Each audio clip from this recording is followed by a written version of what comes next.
Dear Eric and honorable hosts, ladies and gentlemen, to stand here on the island of Herrenchiemsee, beneath the vaults of a palace born not from politics, but from a dream of beauty, solitude, and transcendence, is to feel something greater than architecture, more enduring than stone. It is to be embraced by an idea made timeless, and to be invited here before you on this singular occasion is not merely an honor, it is a rare privilege, one I'll carry with me for the rest of my life. King Ludwig II, a Bavarian sovereign who built this place, was called mad. Mad for spending fortunes not on armies, but on Wagner. Not on conquest, but on the perfection of the beautiful. Mad, in other words, for choosing the spirit over the sword.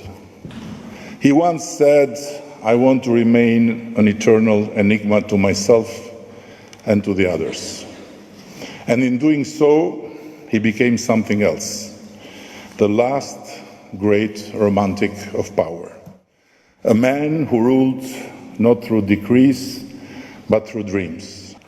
And here we are in the heart of that dream, at a time when Europe, our shared home, our collective legacy, finds itself once again surrounded by the noise of weapons, the fear of fracture, and the temptation of forgetting what binds us.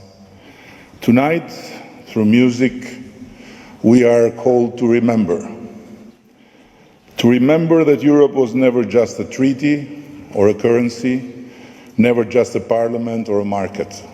Europe was and must remain a civilization, a way of feeling the world, a way of believing, as Ludwig did, that beauty has political weight, that the arts are not a luxury, but a lifeline.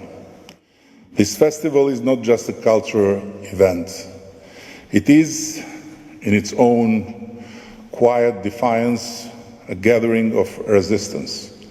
Resistance to the cynicism that reduces Europe to bureaucracy. Resistance to the despair that sees culture as decoration. Resistance to the noise that drowns out the human voice. In Albania, we know what silence sounds like. We lived for decades behind the iron curtain of our own making, cut off from the symphonies and sonatas that filled the concert halls of free Europe. And yet, even then, music found a way. A smuggled tape, a forbidden score, a memory of a concert from before the walls rose. And I remember as a boy seeing for the first time Ludwig, the haunting masterpiece by Luchino Visconti.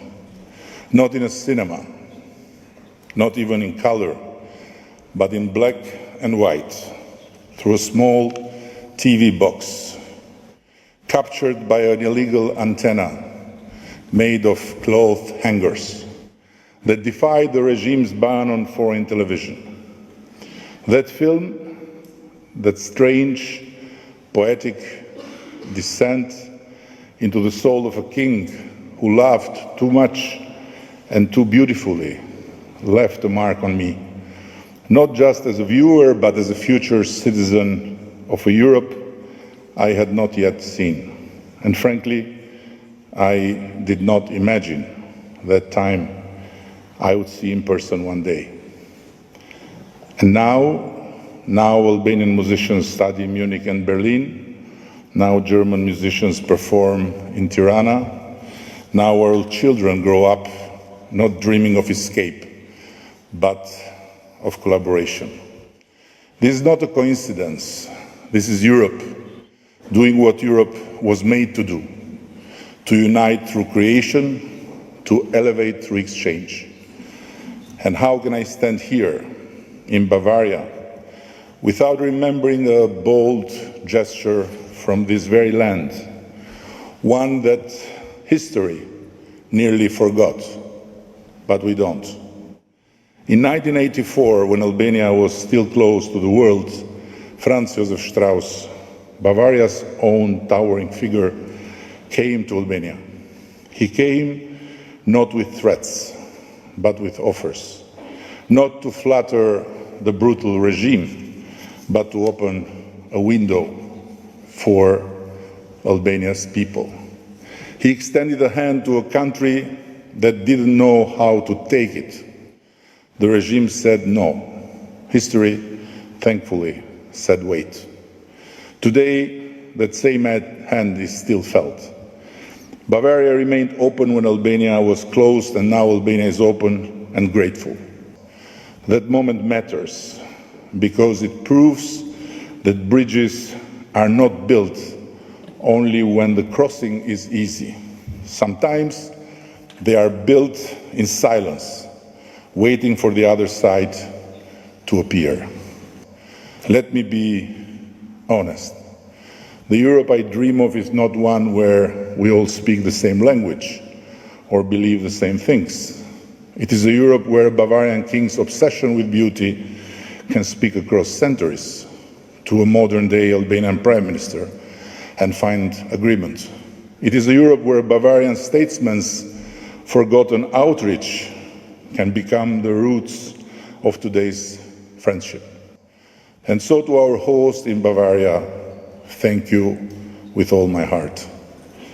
Not just for this invitation, but for the example you continue to set. Bavaria reminds us that economic might and cultural depth are not opposites. They are twins. That prosperity without poetry is hollow. That power without memory is blind. That Europe without soul is not Europe. And if we need to rearm to protect Europe's soil, we need also to reinvent ourselves to protect Europe's soul. Allow me also to thank Minister President Markus Söder, not just as a statesman of conviction and clarity, but as a friend. Albania values his voice, values his vision for Bavaria, and values his respect for Europe's diversity. And I value personally the warmth and understanding your Minister President have shown, which are not, trust me, as common as they should be in our continent high circles. Tonight, let the music we are about to hear do what speeches cannot, and let the beauty of this palace add to it what words cannot.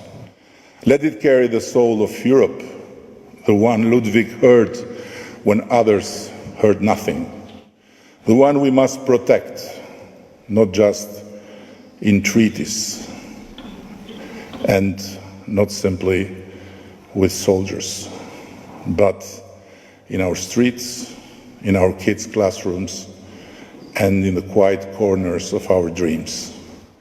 Let us be as Ludwig was, a little mad at least, maybe not so mad. Mad enough to believe in beauty, mad enough to defend it, mad enough to make beauty the heart of Europe again. Thank you.